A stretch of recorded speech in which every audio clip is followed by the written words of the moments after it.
Welcome, everyone. My name is Margarita Mooney Clayton. I am a professor of congregational studies here at the Princeton Theological Seminary. It's my pleasure to welcome you all to the chapel on the campus of the Princeton Theological Seminary for today's events. We'll begin this morning with a panel discussion between myself and Sir James MacMillan, a composer and conductor visiting us from Scotland, and Peter Carter, a composer, choral conductor, not a composer, well, he'll tell you what he does. He directs the Catholic Sacred Music Project, and he is the music director for St. John's in Allentown, as well as for the Aquinas Institute at Princeton University. As many of you know, Peter and James have been deeply involved this past week in the first of 2 weeks of intensive training for young choral conductors, composers, and choral singers. So we will be hearing some of that great music this afternoon. But myself as an academic, I couldn't resist having a panel where we discuss the big vision and the ideas behind this incredible event and where is this movement going. I also, 8 years ago, started a nonprofit called the Scala Foundation, and the mission of Scala Foundation is to renew culture through beauty. And we do that primarily by working with K-12 schools that are integrating arts back into the curriculum, connecting our sense of time back to sacred time, right? Understanding that salvation history runs its course through historical time, often not in linear ways, often not in material ways, but in visible and yet very real ways. Scala has hosted many events here on the campus of Princeton Theological Seminary. The most recent ones in the last 2 years focused on art, the sacred, and the common good. And my vision there through the Scala Foundation was to bring today's leading artists to the stage with academics on university campuses and talk about the importance of art in human formation, and to talk about culture by bringing the culture creators into the conversation. So the first of those conferences focused on literary figures, writers. The second on visual artists. My husband is a visual artist, David Clayton. He's an iconographer and an author. And this year we're delighted to focus on music. So what I wanted to do for a few minutes today is share with you some conversations I've been having with James MacMillan over the course of the week about what brought him here, what is the meaning of tradition, what is authentic creativity, and can this incredible high culture and beautiful music that you're about to experience really be accessible to everybody?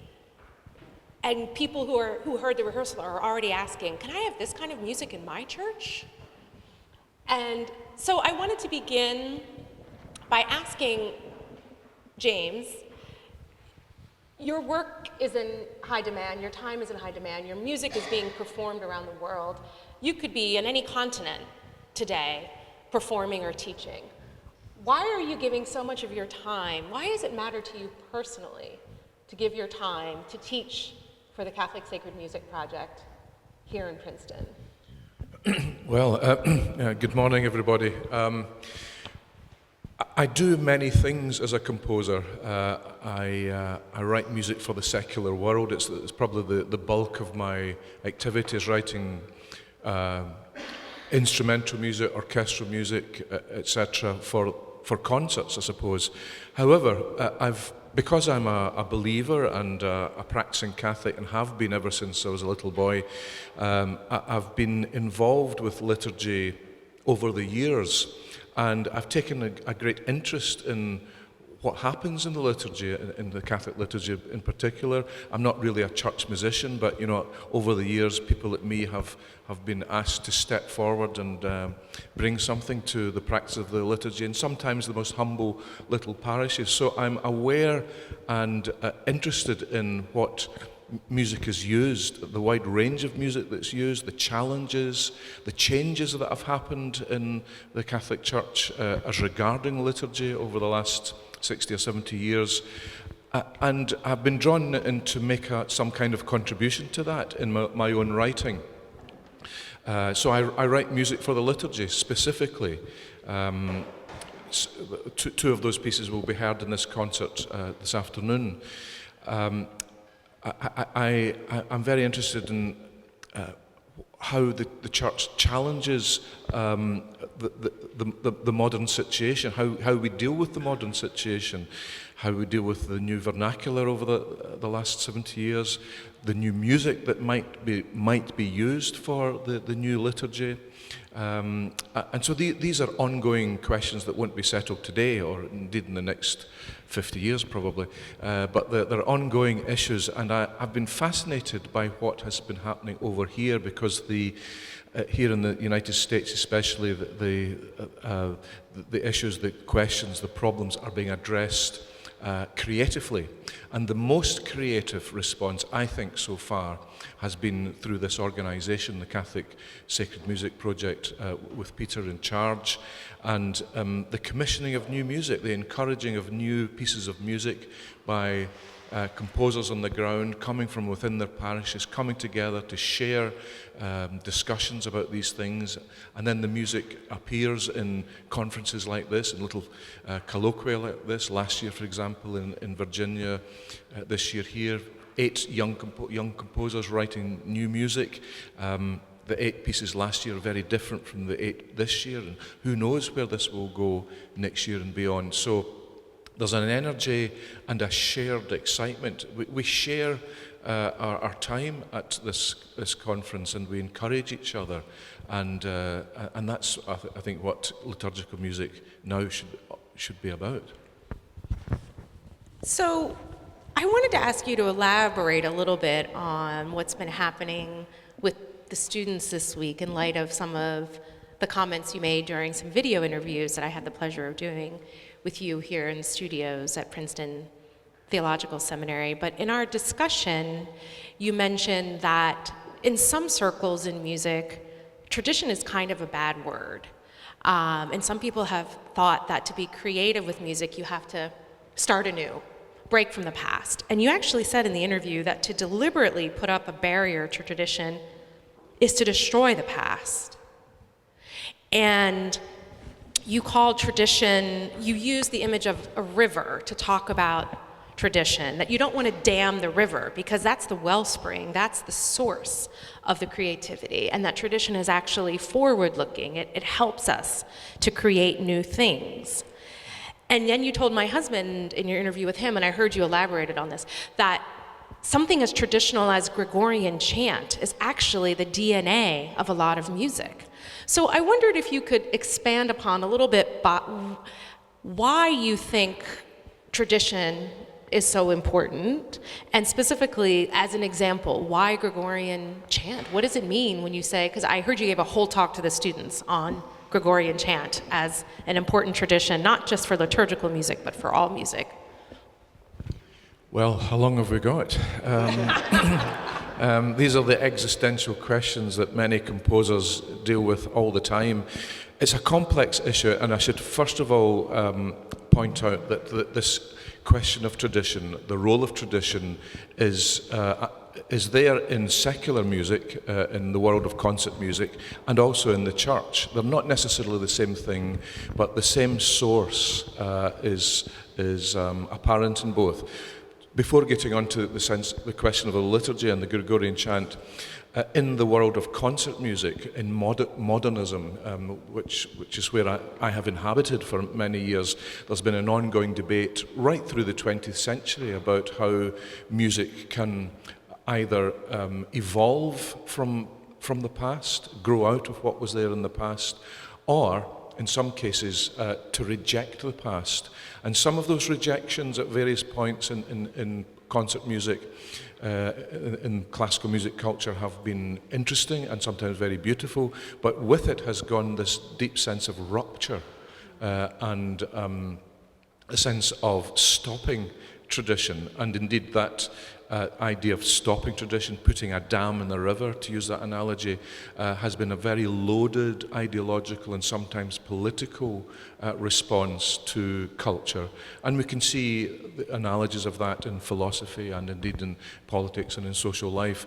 So that's a debate that we could be here talking about for years. But the church has not been immune to that debate. It's something that is ongoing in many ways about the church and the churches themselves, but also about liturgical music. And we all know that in the wake of the Second Vatican Council, we had to ask profound questions about how do we sing music in the vernacular, how do we get more people involved in liturgy, what can the ordinary people in the pew sing, and therefore what can the choirs be singing? Is this a new body of work that is to be created for the choirs? What language is it to be in? And so on. And some of the responses to that have been analogous to the rupture that I've been talking about in secular life and in modern musical culture. My view is that tradition is important, and it's not necessarily a reactionary stance to value tradition. And just to flesh out that analogy about the river, I think it's an important analogy that if you can think of tradition, whether it's in music, in the church or in the world, as a river that flows from the deep past, over there somewhere from ancient times, past to where you stand or where I stand on the bank of that river, which is the present, and flows forward into the future. That is a life-giving image. It's an image of a life-giving water that has a deep resonance well before we were here, has a reference to our lives, a relevance to our lives now, and will continue to have relevance and power and impact and beauty in the years to come for future generations. So to stop the influence of tradition, I think, has been an aesthetic and artistic and perhaps an ideological mistake. And to reopen ourselves to tradition is the big challenge. We haven't found the solution yet, but we've been certainly probing it this week, and I can see that shared excitement amongst the 8 composers whose music we're featuring today, that they are aware of the beauty of that tradition, its significance, the sound of Catholicism, as Gregorian chant has been described this week, how it can inform the way that we sing our prayers, both as choir and as assembly. And so the discussion of tradition is a valid one, an exciting one, and it's not necessarily a reactionary one at all. It's a life-giving discussion. Well, thank you. I want to get Peter in on this discussion, but I will just share that through the work I've done with the Scala Foundation and my teaching here at Princeton Theological Seminary, I've actually discovered that chant, or just plain chant, is a great way to get everybody participating in the prayers. When I first began here on campus to have students over to my house, the students themselves would bring over the Book of Common Prayer from the Church of England, and they would begin to sing kind of in plain chant. So this has become chanting the Psalms with my students from a variety of different backgrounds in Christianity. Simple chant has become a way of actually worshiping together, praying together, sharing in the Liturgy of the Hours, and chanting. And when I've taken students to monasteries of the Anglican tradition, there's one not far away, as well as some in England, the students, again, of all backgrounds, are really attracted to this chant. And so I know Martin Tell, who's the music director here at the Princeton Theological Seminary Chapel. He's written a book on the Psalms, and he'll be visiting my class to talk about chant. And so it's interesting that in this generation, which doesn't typically look to tradition, something very simple and traditional like chant seems to be appealing more broadly than any kind of music. So there's something afoot. Something's happening where people are looking back to these traditions, yet what you're doing, Peter, with the Catholic Sacred Music Project, with James and other instructors, is you're trying to not just revive the music, but revive the composition. So I guess my question is, Peter, can you share with us your vision for these programs, because you're not just sending people out to sing old music because it's beautiful, you're trying to get people to create new music. And why is it important to have new composers today? Yeah, thank you, Margarita. In order to answer that, I'm just going to zoom back a little bit to put myself in context here of how we got here today. And that is, I was very blessed to attend my undergraduate and graduate degrees at Westminster Choir College, just down the road, and was so transformed by the experience of beauty with music and the beautiful mentors and teachers and professors that I had, that really presented a beauty in the world that you don't know exists until you experience it, right? It's completely transformative. And so that was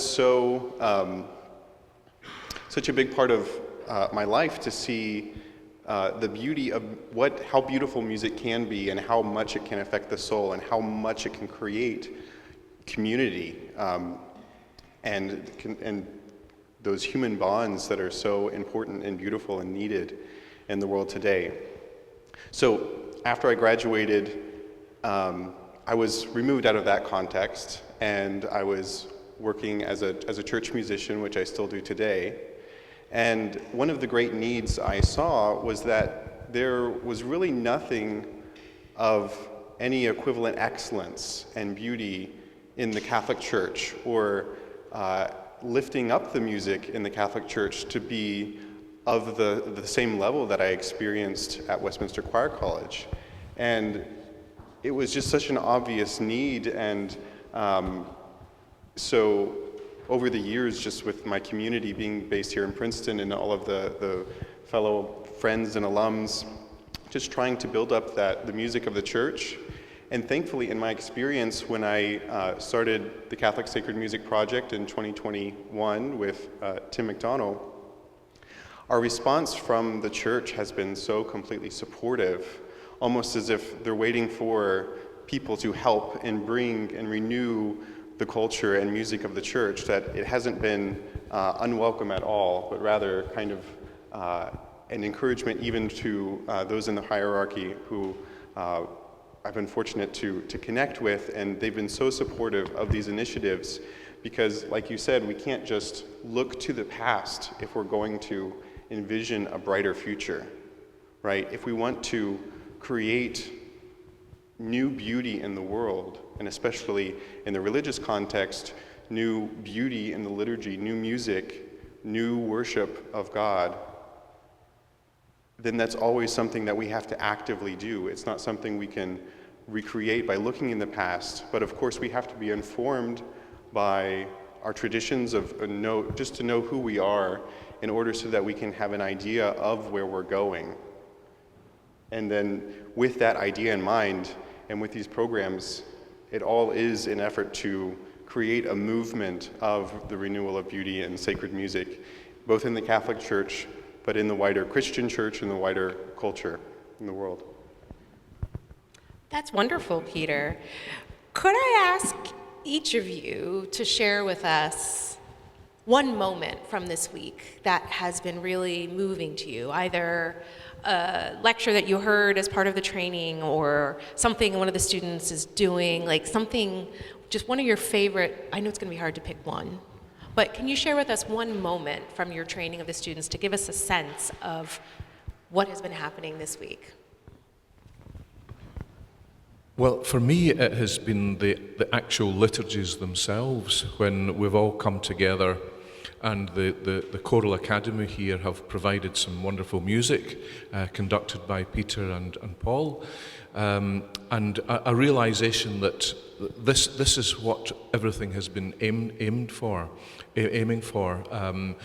We understand the purpose of why we're here. We're trying to bring something new that will be used in these great, beautiful Catholic liturgies. And so the liturgy, whether it be the celebration of the Mass or Vespers, was the real focus for us all, which brought us all together, the faculty, the choir, and the composers. So those have been, it suddenly became clear why we're here when we're at those liturgies. I think for me, just related to what you just said, the importance of community and developing community in a short amount of time. We have 1 week to get to know each other, and I mean, my hope as the organizer is that everyone becomes friends and is inspired and takes these connections to inspire new collaborations and events in the future. But during this week, it's so important that we have the time to study together, to have rehearsals and lessons, to eat together, to recognize each other's humanity in all of our needs throughout the day, and then most especially to pray together, right? That we are able to be united spiritually in the act of the praise of God, that we are connected in all these ways. And that creates such a tight community and bond throughout all of us. But if I could share one other moment that is more humorous, that was one of my favorite moments from this week, is yesterday I took the choral fellows over to the Princeton Theological Seminary library, where you all parked, and I took them to see some of the chant manuscripts that they have in the archives.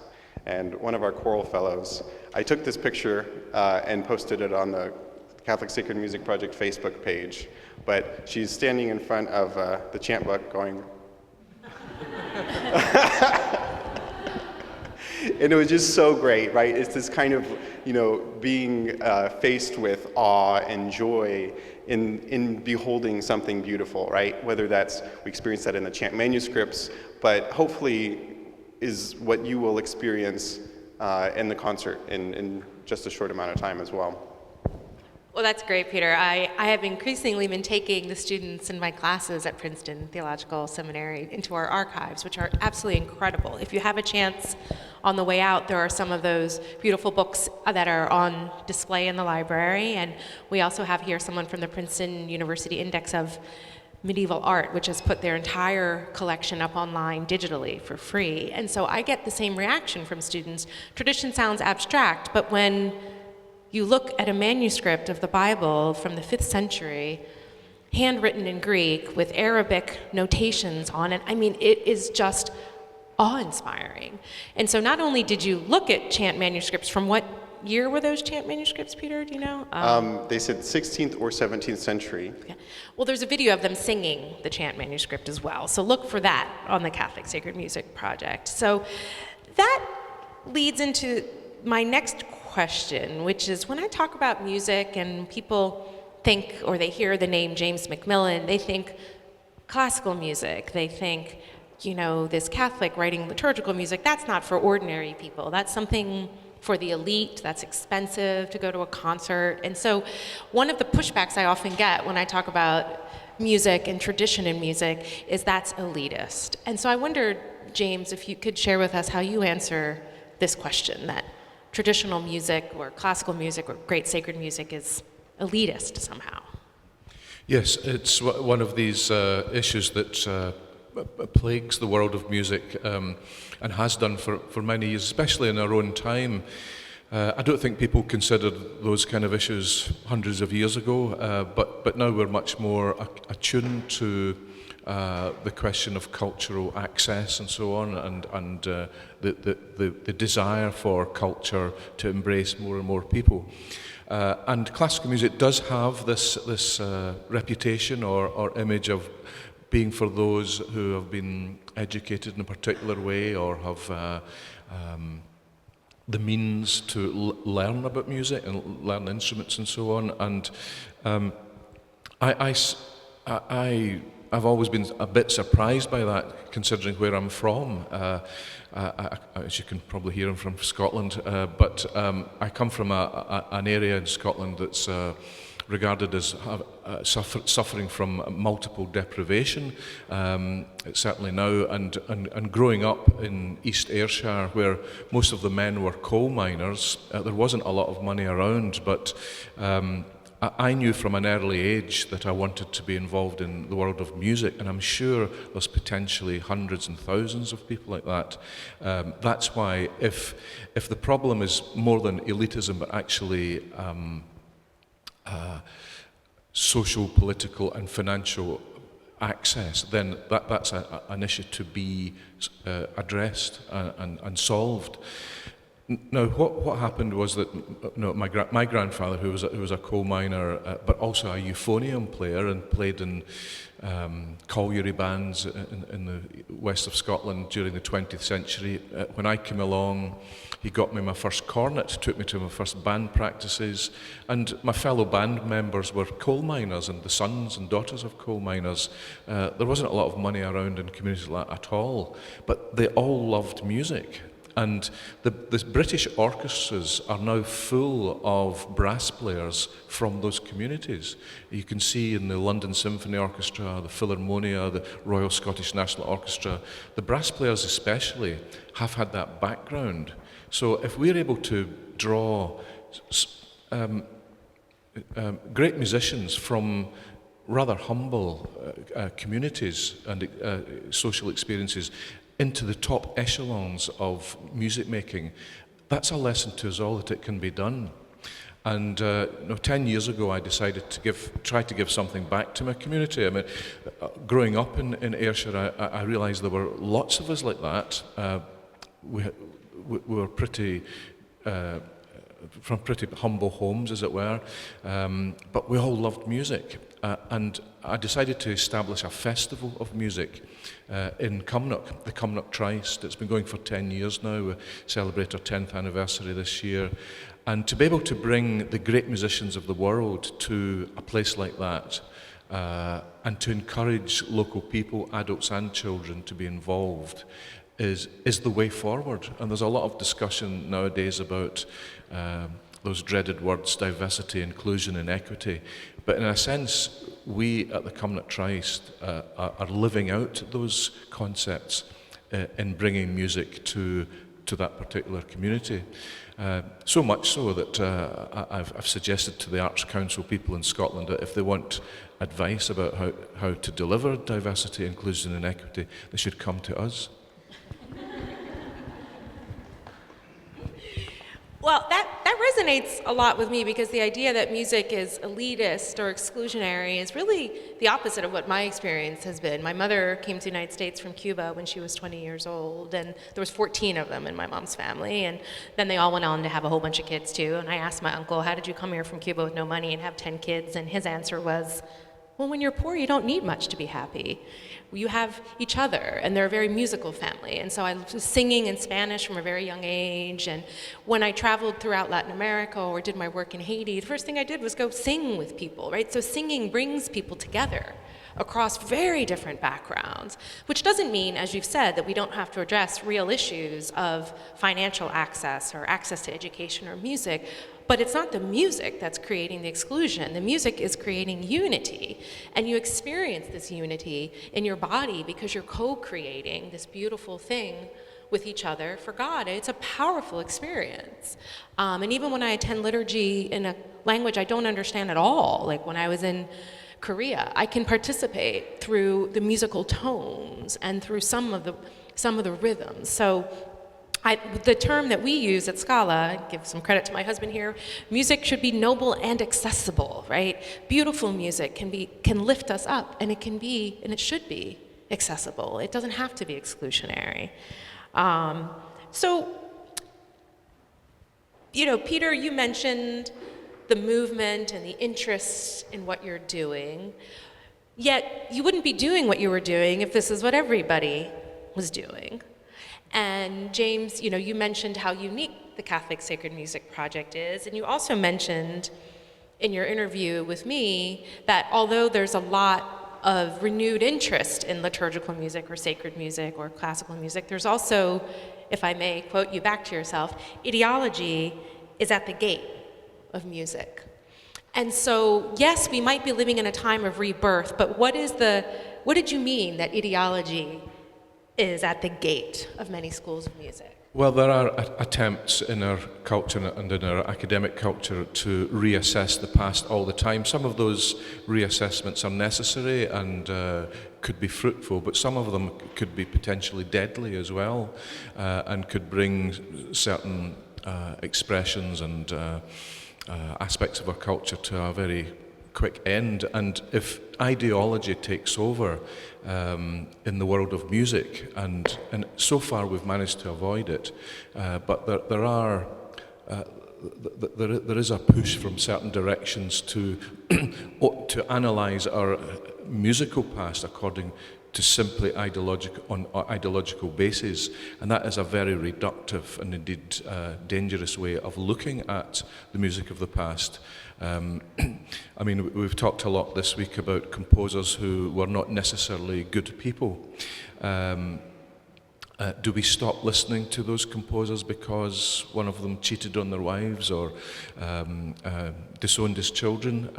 But yet produced great music? There's a dilemma there, there's a great debate to be had, but I personally think that that there has been a move. For example, the one that's cited a lot is Richard Wagner for various reasons, mainly because of the anti-Semitism that has been associated with him, that he and his generation had no idea what was about to happen in the next century.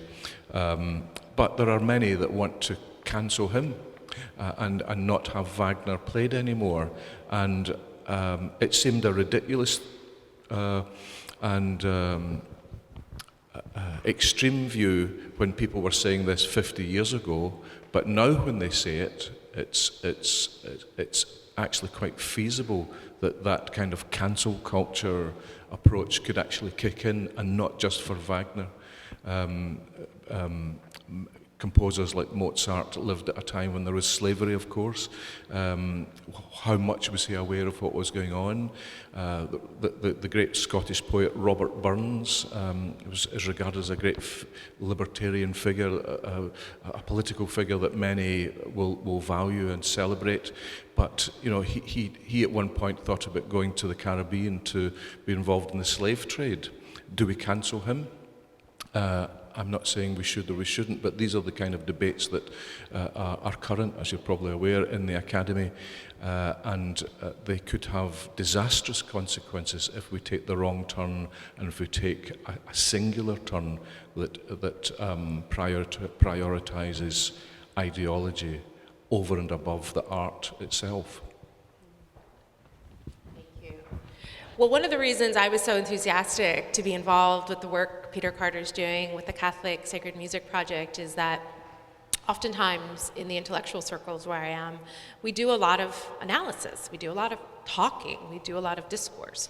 Whether we're, canceling the past or upholding the past, it is at the level of ideas. And I'll share with you, a few years ago at Scala's conference on art, the sacred and the common good, we had Paul Jernberg come to speak and lead the music. And I have to tell you, as an academic, I was stunned at how many conference participants told me their favorite part of the academic conference was not the 10 panelists I had there, but Paul Jernberg's music. And they commented that experiencing music at an academic conference, we all chanted the Psalms together, led by Paul with some of his own compositions, that actually created a sense of community in this academic conference. And so what I saw then was that whether it's canceling the past or trying to defend the past, academics get caught up in taking a stance on an issue. And what Peter Carter is doing and James MacMillan is doing and Paul Jernberg and Timothy O'Donnell and the other instructors, you're creating beautiful things anew and bringing them to people. And if we can show people that beautiful music and beautiful art is being created by people alive today, when I show people some of the artwork being made by former apprentices of Aidan Hart, who also trained my husband, they look at this and they think, this looks like it was made 500 years ago. And I'm like, no, this was made for the cathedral in Aberdeen, and the guy's alive, he's in his 30s. Beautiful music and beautiful art is being made by people alive today. And so one of the great contributions of what you're doing is giving people a sense of what it looks like and what it sounds like and what it feels like to participate in this great tradition. And I think that hopefully the music you're about to hear rises above that ideology, because people, in my experience, there is a human desire to experience the beautiful. And yet, in the educational institutions and often in the churches, people aren't given enough opportunities to just be overwhelmed by beauty.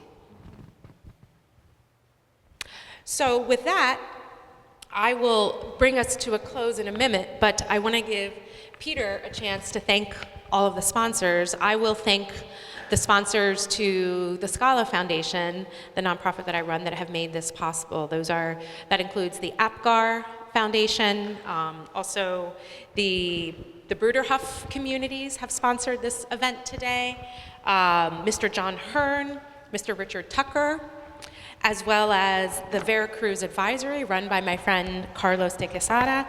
And we also have several individuals, John Bishop, David Krall, an anonymous donor in the Institute for Human Ecology at the Catholic University of America. There are also some members here today of Scala's Fellowship of the Annunciation, which is a group of recurring donors who donate to our programs and to events like this, and make it possible for me to give away books for free. They might be gone, but some of my books are out there. So I want to thank all of the people who have generously sponsored this event today. Thank the Princeton Theological Seminary for hosting us, and give Peter a chance to thank his donors and tell us a little bit about the program to come. Sure. Well, before I speak to